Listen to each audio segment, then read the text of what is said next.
साले देख के नहीं जा सकता क्या?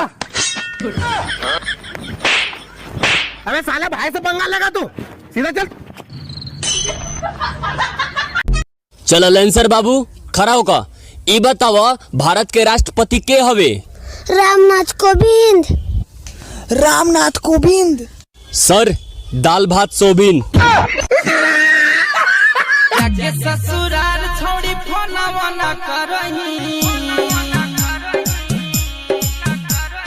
जाके ससुराल छोड़ी फोनवा न करही, बियाह भेल जब से भतार वाली बनो कि बान्ही के पगड़ी स्टेरिंग के पगड़ी लटकी हाँ जनिए राजा जी, तनासा में गड़िया लोड के रोड पर हकी हाँ जनी।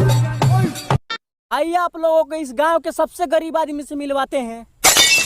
आप इस गांव के सबसे गरीब हैं, आप कुछ कहना चाहते हैं? ते गरीब, तोर माई गरीब, तोर बाप गरीब, तोर गर्लफ्रेंड गरीब।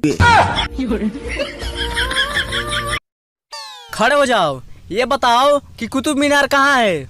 सर मालूम नहीं। चलो पेड़ पे खड़े हो जाओ। सर कुतुब मीनार अभी भी दिखाई नहीं दे रहा है। हंसी के बोला लुए जहन दिलवा के तोहरा तू बढ़ी गइल।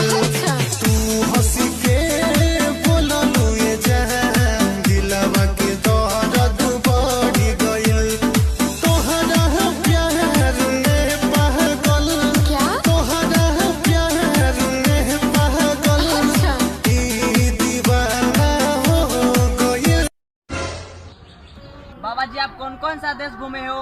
बेटा हिंदुस्तान और पाकिस्तान। अब कौन सा देश घूमोगे? कब्रिस्तान। दोस्त आज कुछ खिलाओ पिलाओ ना। क्या खाएगा? अरे कुछ भी खिला दो। गो खाएगा? काट के कलेजा दिखा देंगे। दिखा काट के।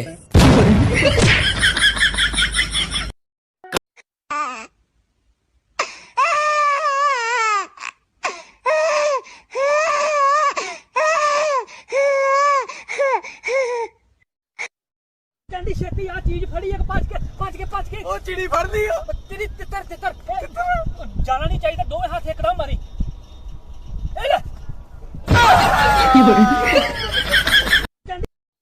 आइए हमारे साथ एक बच्चा जुड़ चुके हैं, तो चलिए इनसे कुछ पूछते हैं। आप सनी लियोनी को जानते हैं? जानते हैं। पहला बार कैसे देखे थे? बिना कपड़ा के।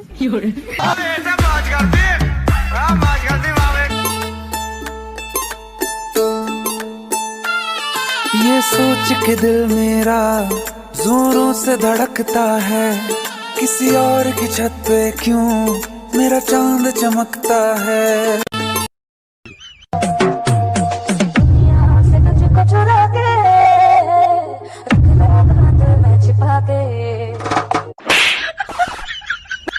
तेरी बाप की दुनिया है क्या जो चुरा लेगा? भूले खातिर लबदी रे खेली दिन रात पबजी।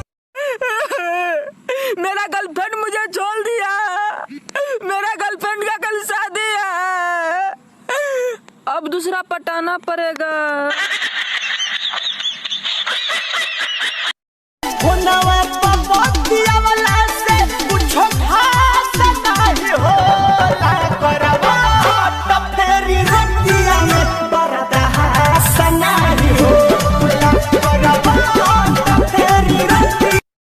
तोरा बिना दुनिया बिरान लागे गोरी रे, तोरा बिना दुनिया बिरान लागे गोरी रे, जियत शरीरिया